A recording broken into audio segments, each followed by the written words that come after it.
ये class 10th civics का chapter 4 gender religion and caste. What is the sexual division of labour. Sexual division of labour का मतलब ये है कि कुछ काम मेल के लिए फिक्स है, कुछ काम फीमेल के लिए फिक्स है।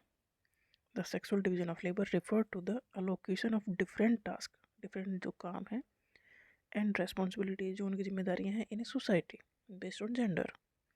मतलब ये फीमेल है तो ये काम इसके हैं, ये फीमेल है तो ये काम इसके हैं, तो इसे कहते हैं सेक्सुअल डिवीजन ऑफ लेबर।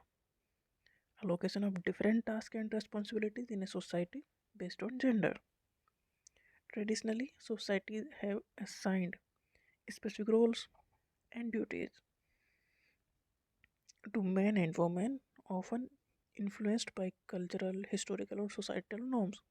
देखो पहले जो सोसाइटीज़ थी उसमें ऐसा था कि सुविधा तो थी नहीं, तो पावर के जो काम थे, मेहनत के जो काम थे वो फीमेल के लिए थे, और जो हल्के काम थे वो फीमेल के लिए थे। बट अब ऐसा है नहीं।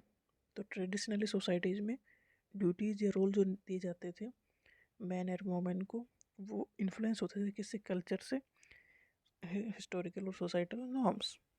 तो सेक्सुअल डिवीजन ऑफ लेबर का मतलब ये है कि जो सोसाइटीज़ में रोल डिफाइन है, काम डिफाइन है, ये आदमी का काम है, ये औरत का काम है। अब तो सोसाइटी में बहुत सारे चेंज आ गए हैं, क्योंकि अब ऐसा नहीं है कि कोई फिजिकल हार्ड वर्क है कि जाके बाहर शिकार करना है तो वो इंसान ही करेगा, मतलब मेल ही करेगा, क्योंकि अब शिकार तो करना नहीं है, जंगलों में तो रहते नहीं है।